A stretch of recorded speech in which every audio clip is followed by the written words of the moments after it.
Hi,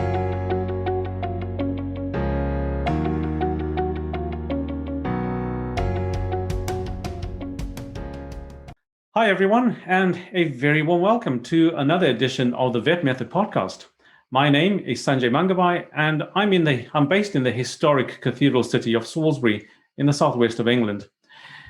And today I'm delighted to be joined by Jenny Guyat. Hi, Jenny, welcome. Hi, Sanjay. Nice to be here. So whereabouts are you today? I'm down in sunny Devon, just near Exeter, right on the coast.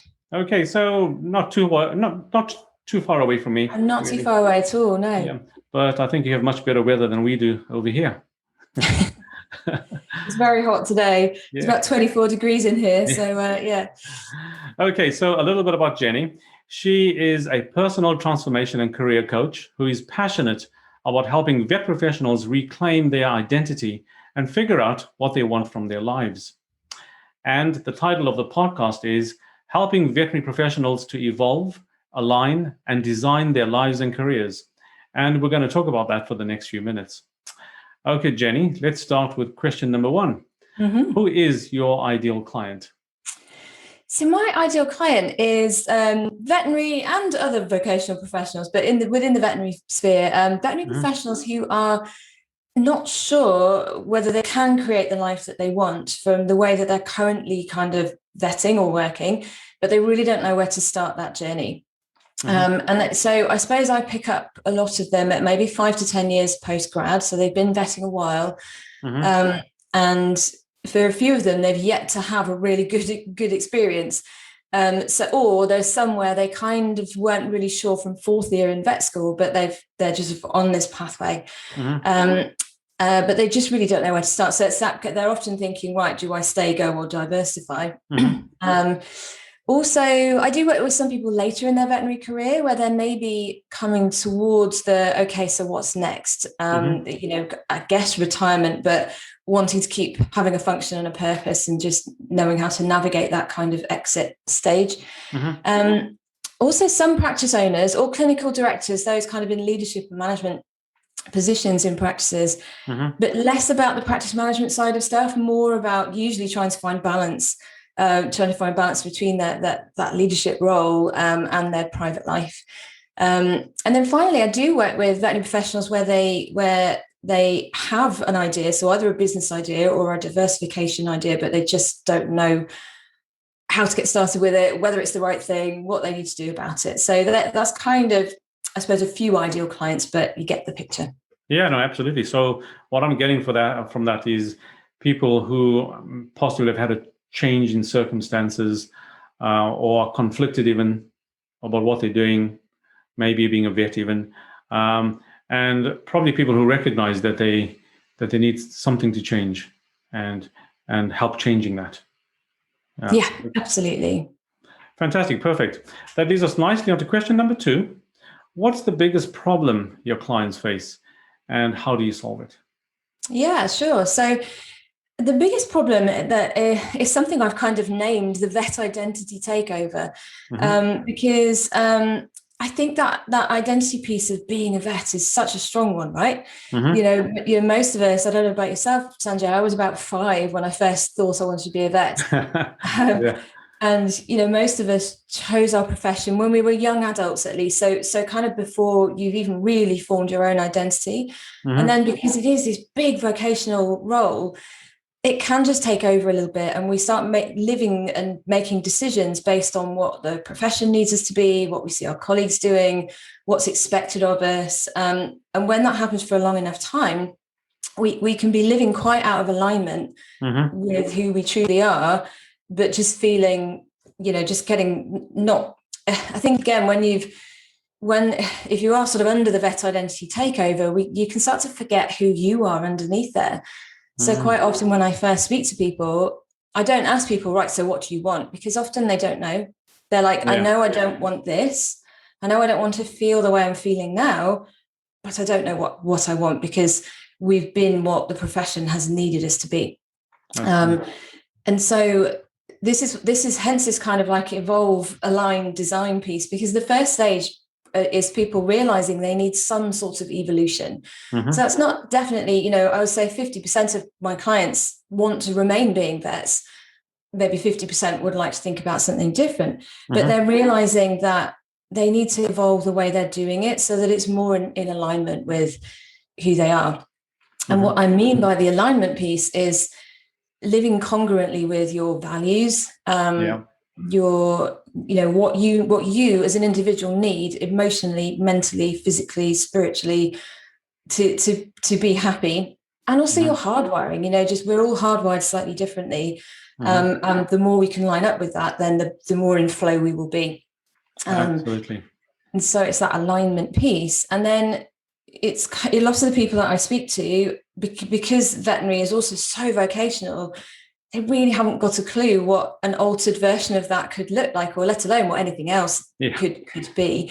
And so that's where kind of my business strategy growth skills come in the design piece in terms of, okay, well, we've established what alignment could look for you, for you.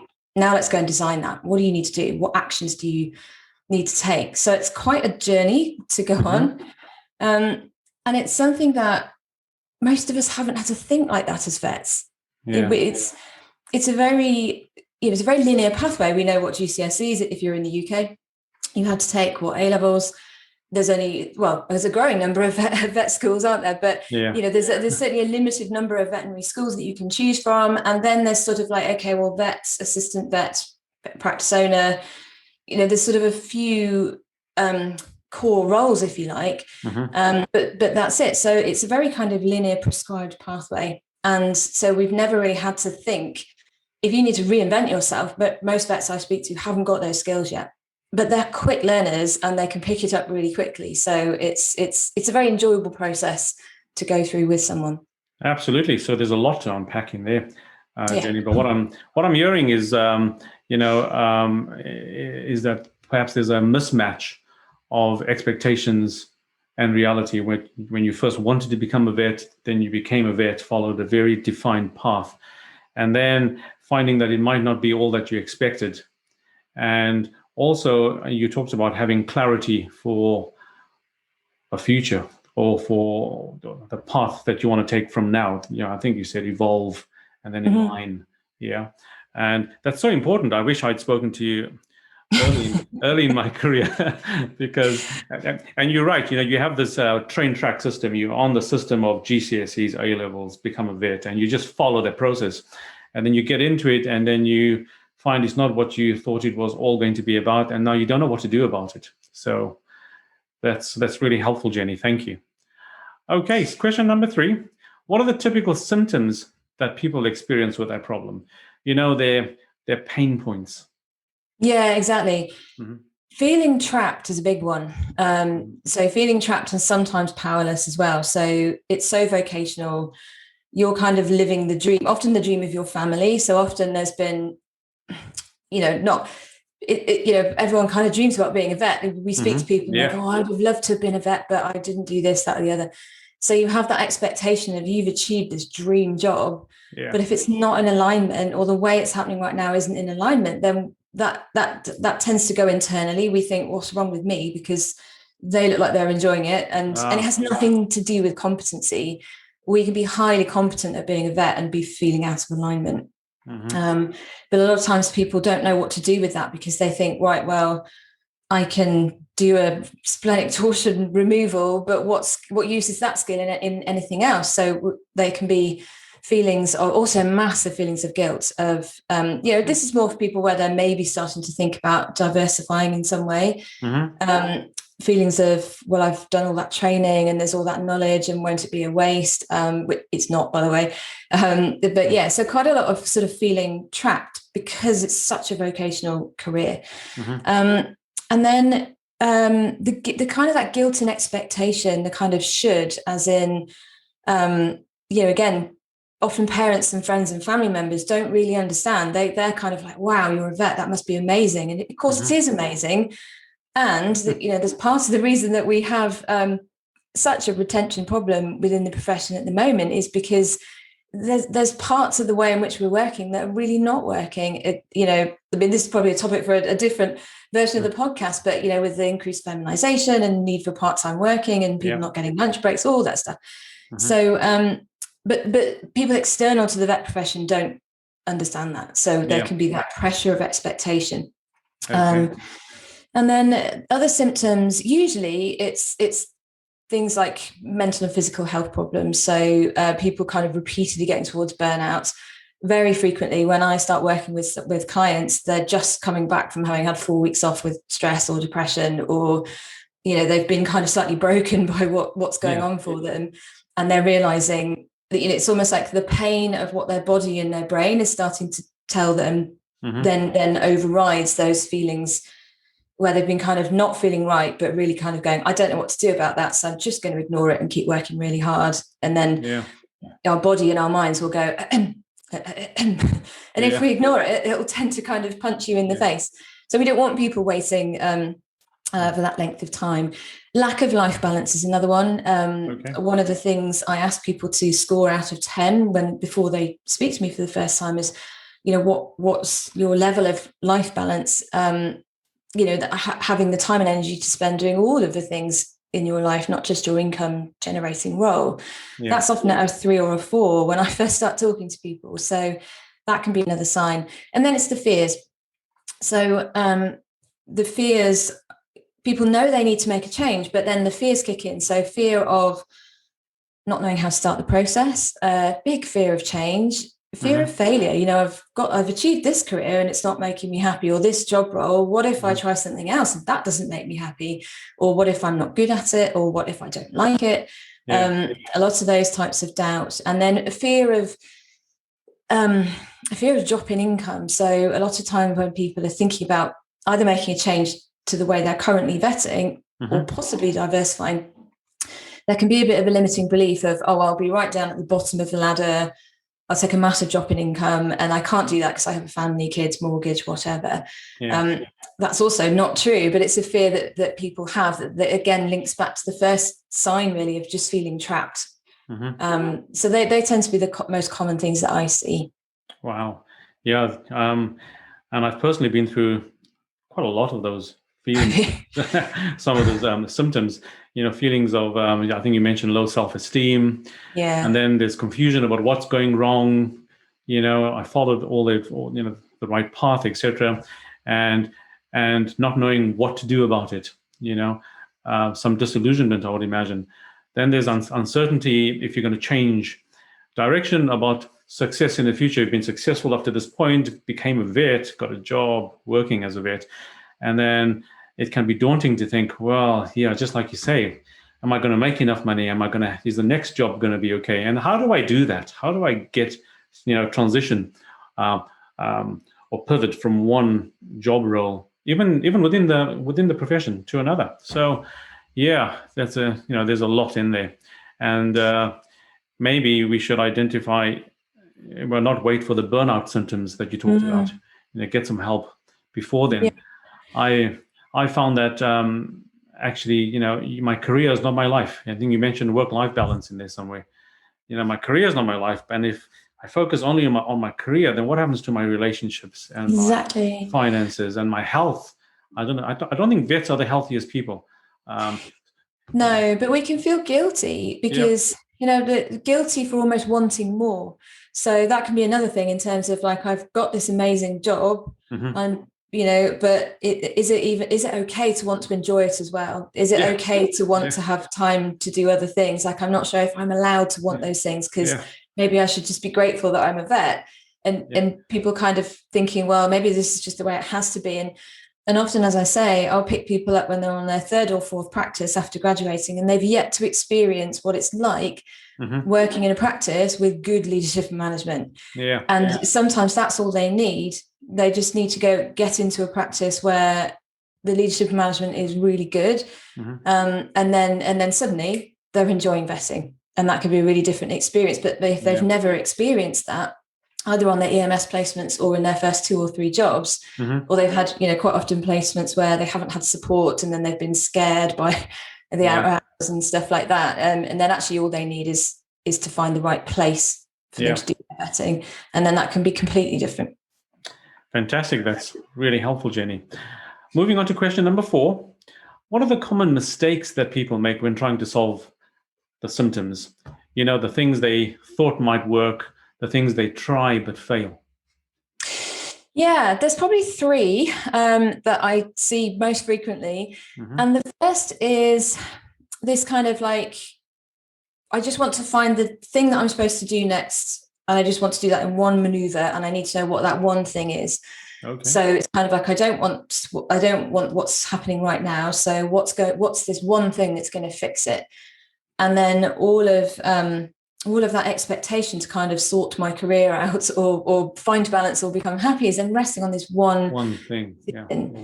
And that, unsurprisingly then people's brains and nervous systems don't like that level of pressure. And so we procrastinate, we sit on it, we don't do anything about it because it's a lot of pressure. Yeah. And actually taking that pressure off and realizing that when you step off that very linear prescribed pathway, you're stepping into starting to create your career with authenticity in a unique way that no one else has ever done based on what you need. There is no textbook for that. There's no webinar you can watch that will tell you what that pathway is going to be. And for a lot of vets, they really don't like that lack of control. So they're like, right, what's the one thing? Yeah. And actually, I do a lot of kind of courage building with people to say, it's okay, you can tolerate the discomfort of the uncertainty. And actually, you're going to find yourself on this pathway. And it might take 2 or 3 hops. It took me 7, and they were all enjoyable. Okay. They were all illuminating. Yeah. They all taught me, they showed me different things, and they allowed me to keep fine-tuning and fine-tuning and fine-tuning to where I am now, which is the perfect niche for me. But yeah, that was 7 moves from first opinion, general practice, clinical. So I'm not saying it'll take everyone that long, but it's just when you realize that actually you have to redefine failure. If you think, well, if I try that and either I don't like it or I find out it's not for me, then I'll feel like I've failed, and you'll put that label on it, that feels really risky. Whereas if you say, right, if I try this thing and it's not quite right, I'm going to have had really valuable feedback for myself on actually what is now going to be more in alignment. So it's that growth mindset perspective that kind of fixes that mistake, if you like. Okay. The second one is throwing out possible ideas far too quickly. So we might be thinking, maybe I do just need to change to a different practice, or maybe I need to change to a different species, or maybe I need to go part-time, or maybe I need to start diversifying, and here's a possible idea. And then we're thinking about it, and then we spot something that's a potential drawback, or it's not quite as good as how we've got it now. And quite often then we just go, oh God, that won't work, and sort of rule it out immediately and get a little bit too perfectionistic about the move.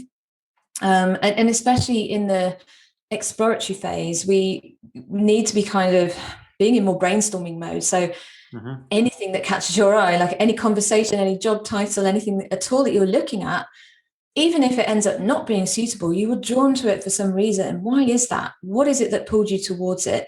What did it represent for you in terms of meeting more of your values? Why did you, that why question then starts to give you more pieces of the jigsaw of, okay, my intuition is showing me that this is the sort of thing I'm looking for. So it's kind of, if you're going to make a change, as long as it ticks a few more boxes than the where you are right now, it doesn't have to tick every box. So that's the other thing, is just sort of keeping a bit of an open mind. It links into the first one of, you don't have to do this all in one go. And then the third thing, you mentioned the self-esteem piece. The mindset aspect of this is huge. As vets, we are exposed to almost like a very high levels of vulnerability. If you define vulnerability as sort of risk, uncertainty, and emotional exposure, if you're in small animal practice, we do that 20 to 30 times a day whenever we're making a recommendation that could be rejected or perceived a certain way by an owner. And so, I did some self-compassion testing a while back on, I did some lectures for Surrey final years. And so they've freshly not even left vet school yet. And then I'd also done the same testing with my group coaching participants who were all kind of 5 to 10 years out and had been vetting for a while. And there wasn't enough data to probably make it, I only had about 30 people in each group.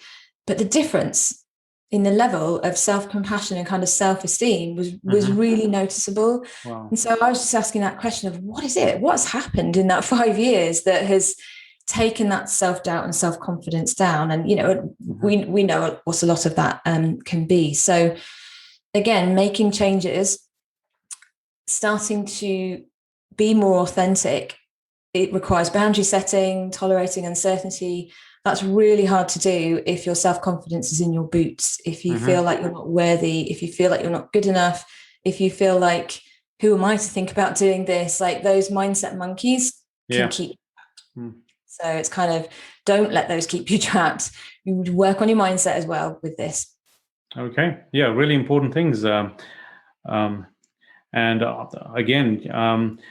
I found the most difficult thing for me personally was finding my purpose. It's, you can read lots of books on it, but I think you do need a coach, somebody like yourself, Jenny, who can help you sort out what your genius is, because sometimes you think you're good at one thing but you don't enjoy it. I was really good at surgery. Don't know if I enjoyed it, Really? That's interesting. Yeah.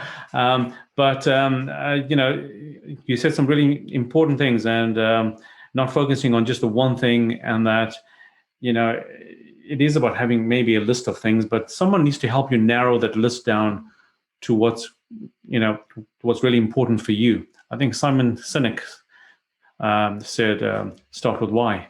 And, if you're starting with why, and you've got the right reason, the right purpose, you don't have to see the destination. You just got to be in the right, in the right sort of direction, in a way. Completely. And there might be 100 different pathways to get there, which is the liberating thing. It's not just one. Yeah, absolutely.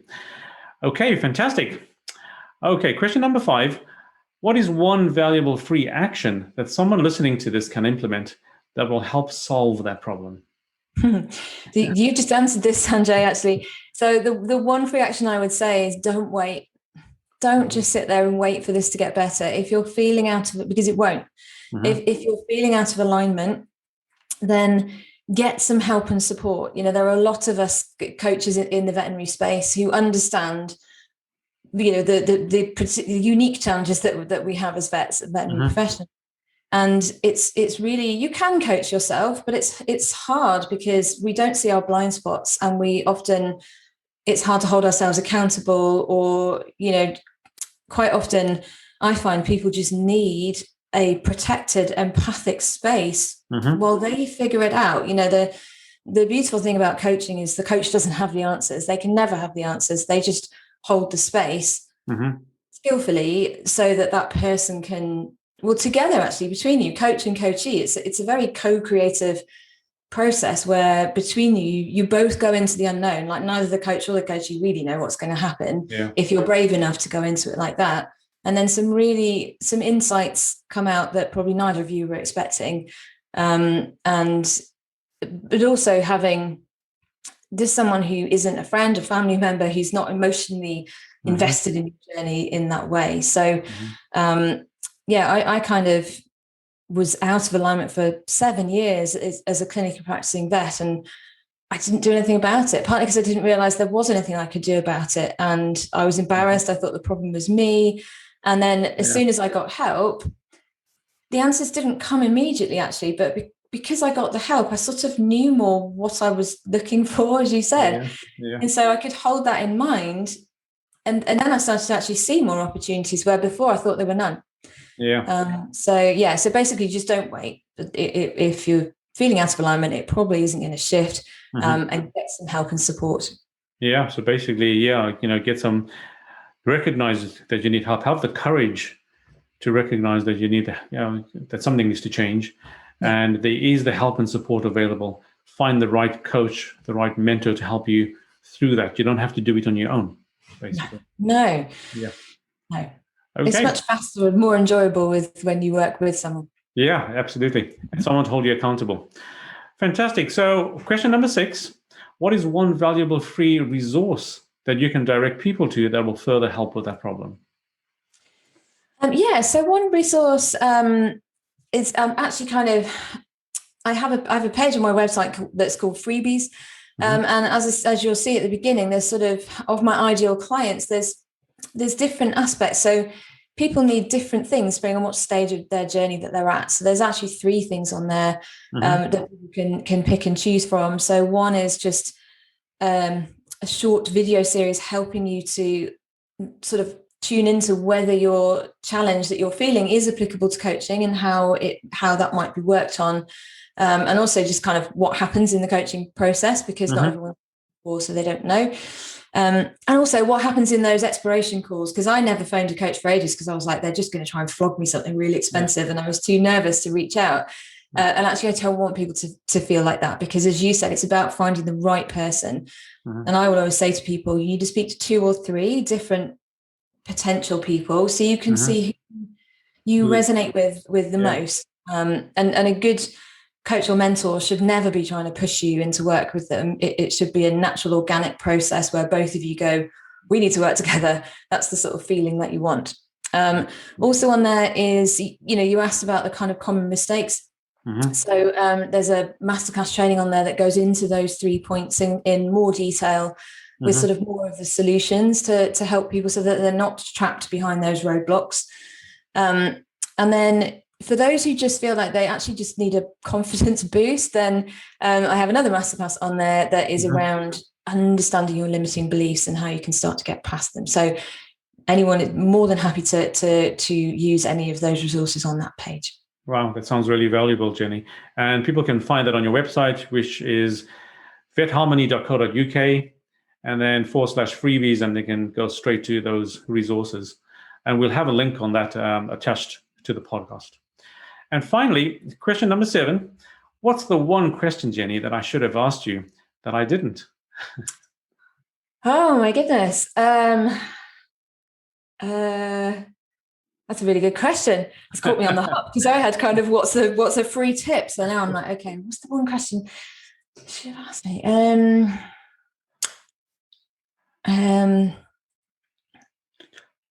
What got you into VetMed, or what made you change direction, or something like that? My brain's gone blank now. That's all right. I'll edit some of this. Yeah. Thank you. So sorry, I'm not very good at thinking on my feet. What's the one question?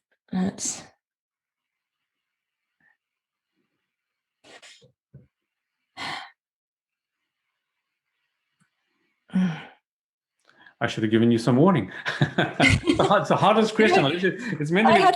The last one I've got is, from all your years of experience, what's the most valuable free tip you can give to people? Yeah. Well, we can go with that. That's all right. Yeah. Do you want to do that? Okay. What's that question that you had on there?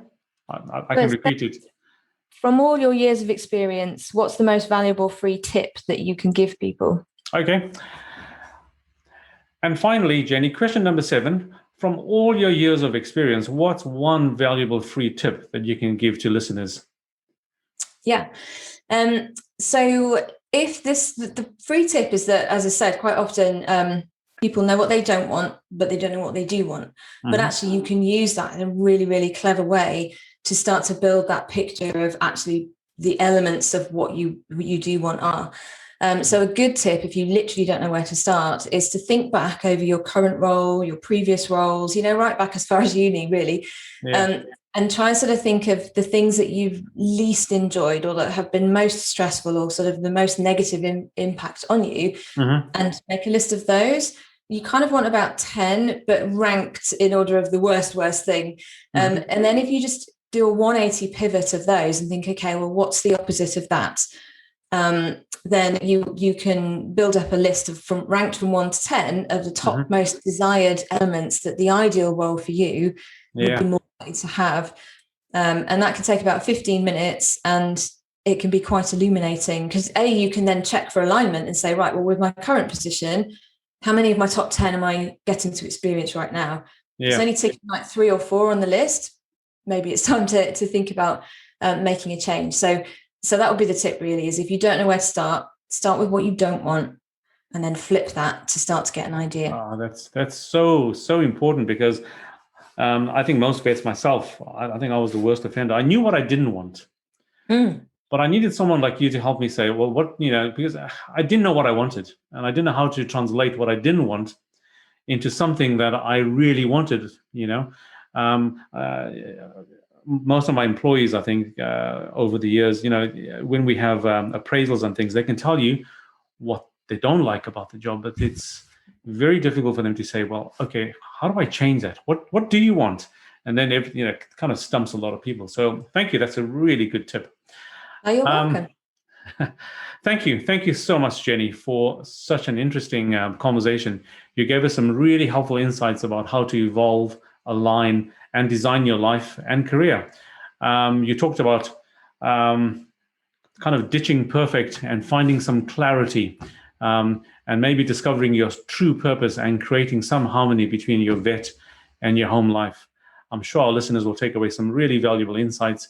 And I just want to say once again, Jenny, thank you for taking the time to talk to us today. You're most welcome. I've loved it. Thank you very much for having me.